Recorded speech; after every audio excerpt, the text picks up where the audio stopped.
Very much for that. Okay, we'll get to Mayuresh Joshi. Okay, we've got Mayuresh Joshi now joining in on the show. Mayuresh, thank you very much for joining in. Let me begin with auto and the auto sales numbers that have come through. I believe in the past you've liked Uno Minda because that was a bit of an EV agnostic play. But have you expanded your list considering that the sales numbers continue to be very strong this time, particularly CV has been quite robust? Afternoon, Rima. I think the CV cycle is turning for the better, and that is probably getting exhibited in terms of numbers. Ashok Leyland, I think, had a stellar set of numbers for the month gone by. And therefore, I think the expectations largely getting built in for an uptick in the CV cycle will largely translate into better volumes when it probably comes to the entire CV ecosystem, whether it's HCVs, MHCVs, or the LCVs that Ashok Leyland does as a last mile connectivity.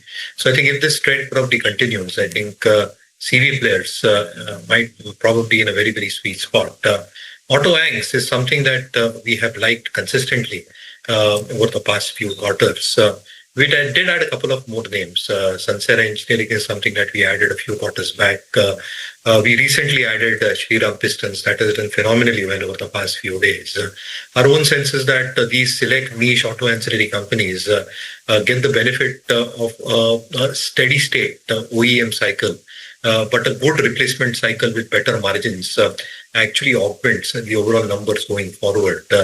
The EV mechanisms that they're probably getting into without creating too much of leverage on their balance sheet acts as a further kicker, because as the entire EV ecosystem probably starts coming in play over the next few quarters, they're both the capacities and the capabilities ready from a balance sheet perspective to probably serve, again, both the OEM and the replacement markets as far as these segments are concerned. So yeah, auto Angs as a pack is something you continue. Sansera, right? Some of these stocks have just gone ballistic, right? It's this Sansera is another 90% mover this year. Just crazy, absolutely. But so no takers at 1100 rupees and all the way straight without a stop to where we are right now. Actually, it started this year at about 1600 or so. So from those levels, it's basically doubled, and a big one coming through. Do you have a view on MCX? Is corrected from the highs, and this Jeffries note saying, well, earnings should compound at 20%, and they're kind of sort of making comparisons with the equity segment, saying participation at MCX and commodities is about 1/5 of NSE. I don't know if it makes sense to you. MCX, to your mind. Afternoon, Prashant. No, again, I think we covered both the exchanges. Both BSE and MCX were part and parcel of our portfolios, and we had bought them at very lower levels. I think we booked out of both these positions a couple of 2 or 3 weeks before.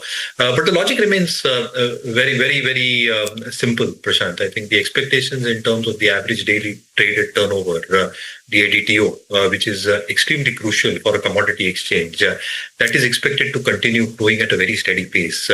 Obviously, I think the volatility in commodity prices is something that props up these volumes even more. And the optionalities that the exchange is probably adding in by adding in new contracts for newer commodities and probably having a lion's share as far as the existing commodity or market making is concerned. I think the kind of numbers that can probably still keep on coming through and the expectations with more contracts, more commodities, more options being probably added, more institutional turnover also probably coming in and shipping in because of all these factors at play, might actually prop up numbers quite significantly over the next few quarters. But I think we had our fair share of run, and therefore we probably booked out. Mayuresh, quick one word on one stock that you like right now that you'd like to recommend? I think one recent addition that we've done, Rima, in our portfolios is Skipper. And obviously, I think it's a huge proxy in terms of the entire power value chain. Expectations of power grids capex is expected to be significantly higher this year. The second element, obviously, is that the kind of numbers that they've posted, highest ever revenue at 5,500 crores. The order book stands in excess of 8,500 crores. There is a huge potential as far as the entire transmission lines are concerned. They're actually expected to go up from 4.85 lakh circuit kilometers to almost 6.5 lakh circuit kilometers, with an equal share that probably goes through in terms of how the transformers and the entire ecosystem goes through. So I think as an EPC player, as a player within the system where margins have actually improved on a year-on basis to 10.5%, ROEs to 14.5%, there is expectations that ROEs will keep on inching further to our benchmark of 17.5 over the next few quarters. We've also got a polymer business, the pipe business, which is doing reasonably okay as we speak and is expected to pick up steam in the next few quarters, and reasonable amount of debt equity at 0.62 times. Our sense is that earnings might actually hold up for a few players within the space. Keeper is something we like. Mayuresh, what's your thought specifically for the auto pack, right? We have the auto sales numbers that have come in mixed, but largely more positive is what Sudarshan highlighted. Anything specifically that you would watch out for as well? Yesterday, obviously, that EV policies on the Delhi front has came in as well. What are the key triggers that you're keeping an eye out on for here, and which company is something that you are liking right now? So within the OEMs, again, I think commercial players have reported a very strong set of monthly numbers.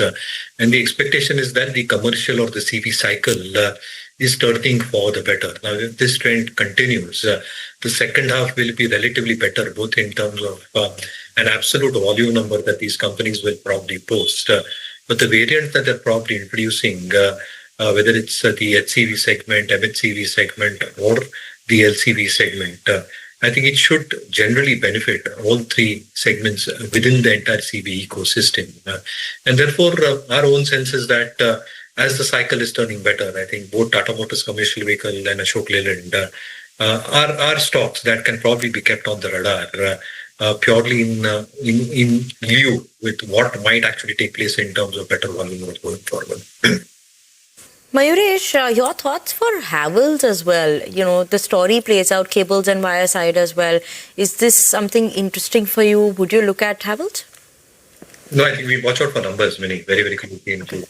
The numbers were reasonable in Q4, but I think for all their segments to probably fire at a given point of time is virtually impossible. So I think one segment does well while the other probably lags. But ideally, I think we would like to watch out for how Q1 numbers play out. Okay. Watch out for how Q1 numbers play out. That will be key for Havells. But Mayuresh as well as Srikanth, thank you so much for joining us as always and helping us understand what we should keep an eye out on for individual stocks as well as the markets. Thanks so much for that. But on that note, we're going to step into a very short break.